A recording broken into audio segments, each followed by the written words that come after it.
Christian Queten, bonjour. Nous sommes donc au Palais de Justice, île de la Cité à Paris, où vient d'avoir lieu un procès en appel contre l'agence judiciaire de l'État, M. Jean Maïa, concernant plusieurs affaires. Est-ce que vous pouvez nous en parler, s'il vous plaît? Alors, à chaud, parce que ça serait intéressant de prendre un peu de temps de réflexion, mais j'ai envie de dire que je me suis bien amusé. Ce sont des dossiers terrifiants, ce sont des dossiers poubelles que nous avons mis sur la table, que ce soit le dossier Thierry Cabil, le dossier de Christian Bazano, ou encore le mien qui est relié au dossier d'un ami qui est décédé maintenant, Dominique Dubuis, qui est représenté... c'est des dossiers qui ont 20 ans. Dominique Dubuis est représenté par sa veuve Jacqueline Dubuis, qui était donc aussi partie civile. Nous travaillons effectivement sur un certain nombre de poubelles d'État qui ont tout un point commun, c'est le fait que la seule loi qui soit appliquée pour traiter ces dossiers, c'est la loi de l'Omerta. Et ce que nous avons dénoncé aujourd'hui, c'est la loi de l'Omerta, et un des acteurs de cette loi, un des applicateurs, un des utilisateurs, un certain Jean Maïa qui se trouvait entre 2013 et 2017 être agent judiciaire de l'État, directeur des affaires juridiques des ministères de l'économie et des finances, et qui aujourd'hui est secrétaire général du Conseil constitutionnel. Vous estimez que c'est une promotion? Je ne suis pas sûr. Je ne sais pas. En réalité, je ne sais pas. Ce que j'observe, ce que je note, comme ça, très, très rapidement, c'est qu'en fait, nous avons assisté, c'est ce que j'ai dit d'ailleurs à la présidente et aux deux conseillers qui ont écouté cela à la fin, nous avons assisté à une énième démonstration de comment se pratique et s'utilise la loi de l'Omerta dans ce pays. Alors, démonstration un peu ratée en fait, parce que quand même, nous avons réussi à soulever pas mal de couvercles. Et nous avons réussi à raconter beaucoup de choses, et notamment tout le dossier Cabil, sur lequel on a plus particulièrement insisté. Mais Christian Bazano aussi a fait une excellente intervention à la fin pour expliquer son dossier, qui est en résumé un dossier de blanchiment d'argent à l'échelle internationale, 22 milliards de dollars, plusieurs morts dans le dossier, des usurpations d'identité, des utilisations frauduleuses d'identité, dont celle de Christian Bazano. Cette utilisation frauduleuse a permis la circulation de 8 milliards de dollars. C'est rien. Bon, après la première guerre du Golfe, après la première invasion de l'Irak, la guerre au Koweït. Bref, c'est un dossier qui est un polar, le dossier de Christian Bazano. On le retrouve sur Internet sous le nom de Koweït Gate. Ça vaut la peine d'aller regarder. Il y a une émission de Julien Courbet, il y a quantité d'articles.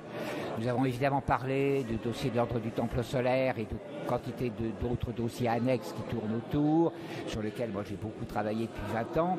Et puis, le dossier de Thierry. Et là, nous avons quand même réussi, et ça c'est la première fois que nous le faisons, à faire venir 3 témoins qui sont venus tous les 3 raconter pas mal de choses intéressantes, dont un expert, Jean-Luc Bringuier, qui est le premier expert en droit funéraire français, qui est consulté par l'État et par les municipalités lorsqu'il y a des terroristes à enterrer et que l'on ne sait pas où les mettre. C'est lui que l'on consulte. C'est donc effectivement quelqu'un de très bon niveau sur le dossier qui est venu expliquer que, bah oui, tout ce que la mairie de Gonesse avait fait en matière de faux actes d'état civil, bah effectivement, ce n'était pas juridiquement possible, ni techniquement possible. Nous avons eu le témoignage également du directeur de la société Arpège, alors qui lui est resté dans un certain flou, une certaine ambiguïté, et qui n'a pas pu répondre à l'ensemble des questions qui lui ont été posées parce que la présidente a pris le prétexte que j'ai transmis à ce témoin un document sur lequel je souhaitais lui poser une question. Un des conseillers de la Cour a posé une question à ce témoin qui était une très bonne question concernant les différences de typographie entre différents actes d'état civil, dont un des actes que nous qualifions de faux. Et la présidente s'est arrangée pour que le témoin ne me réponde pas. Et ça, c'est un excellent motif de cassation. Et puis nous en avons aussi un autre. Puisque au démarrage de la séquence, de l'audience, la Cour a refusé que Maître Dominique Kounkou soit plaide, alors qu'il vient d'être embauché comme avocat salarié par le cabinet de Maître Fortabal-Abattu, et que donc juridiquement on ne peut pas l'empêcher fondamentalement de plaider, sauf qu'il faut que cette récente embauche, puisque le cabinet de Dominique malheureusement fait l'objet d'une liquidation, en attendant de pouvoir se retrouver in bonis dans son cabinet, ce qui ne doit pas tarder, il est devenu salarié du cabinet d'un confrère. Mais il faut que tout ceci passe par le bâtonnier, le Conseil de l'ordre. Alors ça va être validé d'ici 8 jours, d'ici 15 jours, ça ne l'était pas aujourd'hui.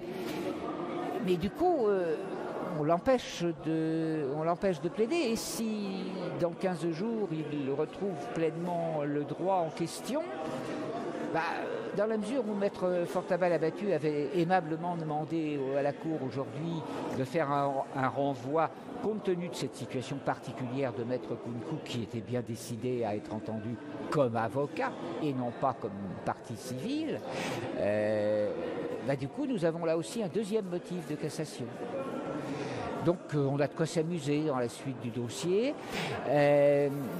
Sachant qu'effectivement, la défense de M. Maillat, ou de son avocat, que je trouve devenir de plus en plus désagréable et agressif à mon égard.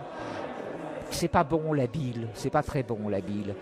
C'est avec beaucoup d'amitié que je lui envoie ce message. Il ferait bien de se calmer et de prendre un peu de recul. L'avocat de Jean Maillat le défend sur le motif Jean Maillat n'a rien fait. Mais oui, justement, c'est ça qu'on lui reproche, c'est de ne pas avoir fait. Et comme l'a dit en tant que partie civile le juge Jacques Bidalou, que l'on cherche sur Internet, qui est Jacques Bidalou, c'est un grand personnage de l'institution judiciaire française. Il était là avec nous en soutien de l'affaire avec Christian Bazano. Et Jacques Bidalou, qui est un monsieur que je respecte beaucoup, qui s'est beaucoup bataillé avec les gangsters de l'institution judiciaire. Je crois que c'est lui qui utilise ce genre de mots, sinon c'est moi, peu importe. Jacques a rappelé une chose, c'est qu'effectivement on a un gros malaise avec l'agent judiciaire de l'État, c'est que comme tout fonctionnaire, il est censé dénoncer les dysfonctionnements et les crimes et les délits dont il a connaissance. Fameux article 40, qui est un numéro qui a beaucoup circulé avec l'affaire Benalla, mais il ne dénonce jamais rien.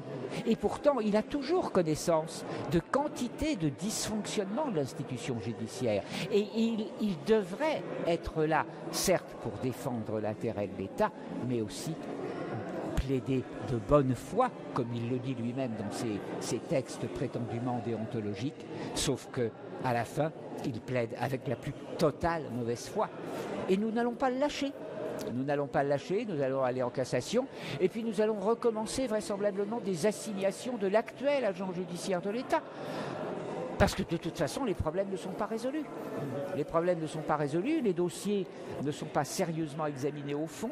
Le parquet de Pontoise, comme le parquet de Paris, depuis des mois, peut-être 3 ans, 4 ans, aurait dû enclencher une enquête sérieuse sur le dossier de Thierry Cabil, tout particulièrement. Les autres aussi, d'ailleurs. Le dossier de Christian Bazano le justifierait amplement. Les miens, c'est une poubelle d'une taille tellement considérable que la loi de l'Omerta va s'y appliquer encore pendant 10 ans, 15 ans, 20 ans. Je parle de l'affaire de l'ordre du Temple solaire, dont on sait que c'est un crime d'État qui a été commandité au plus haut niveau des institutions de la République. Tout ça, c'est parfaitement clair, sauf que tout le monde est parfaitement d'accord pour mettre un couvercle sur cette affaire, parce que tout simplement elle touche beaucoup trop de monde. Donc ça, c'est une affaire qu'on ressortira en tant qu'archive historique dans 15 ans, dans 20 ans, je ne me fais aucune illusion. Par contre, l'affaire de Christian Bazano, on peut la faire sortir autrement, plus vite. Celle de Thierry Cabil aussi, quand je dis sortir, oui, c'est la mettre sur la place publique et puis obtenir un vrai travail judiciaire qui n'a jamais été fait.